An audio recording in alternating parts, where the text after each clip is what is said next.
Paramashivoham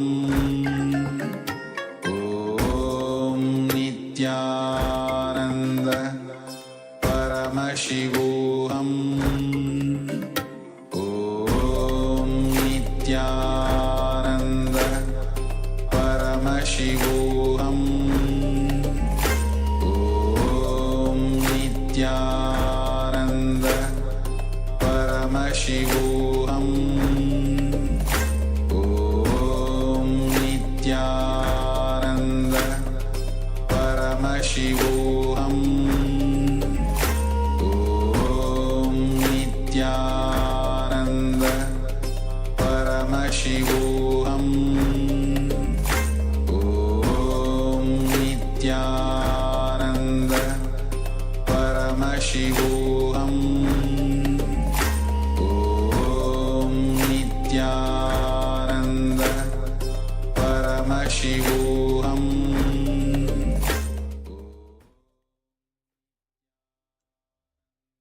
Yes. All of you can relax now. Before revealing the answer, let's take a few moments to hear from all of you what Paramashiva, what Swamiji have revealed during this power manifestation, what are the details you have got about this artifact. Please pen down. And all the participants who are connected on the Zoom, please use the chat box to put your comments. I hope the sound issue is resolved. Yes, I'm just seeing it. It is. Yes. Okay. All the participants, you can use the chat box in the Zoom to put what you have received, what Swamiji have showed you about this artifact during this power manifestation. And all the viewers who are watching us live from Facebook and YouTube, you can also take the chat box to post your comments now.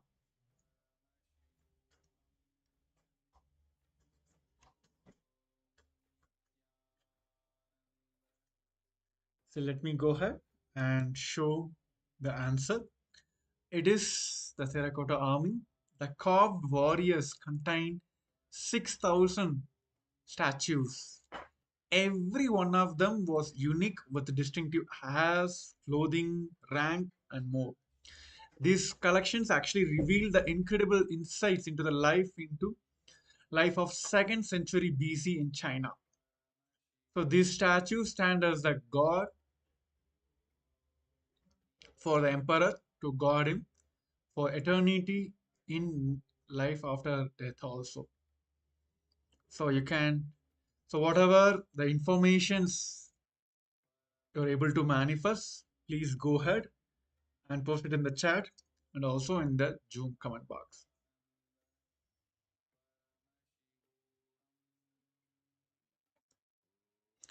So with this, let us also enter into one more round of manifesting the power of Sarvanyatva, just scanning and describing the artifact. So now I'll be projecting one more picture. We'll be entering into the second round. Yes. The picture is on your screen. So now let us sit straight, head, neck, spine in the straight line. Visualize Swamiji in your third eye and start chanting the Ma Vakya. Om Nityananda Paramashivoham. Let Paramashiva himself manifest through you and manifest the power of Sarvanyatva. Let's continue chanting the Ma Vakya intensely. Om Nityananda Paramashivoham Om Nityananda Paramashivoham Om Nityananda Paramashivoham Om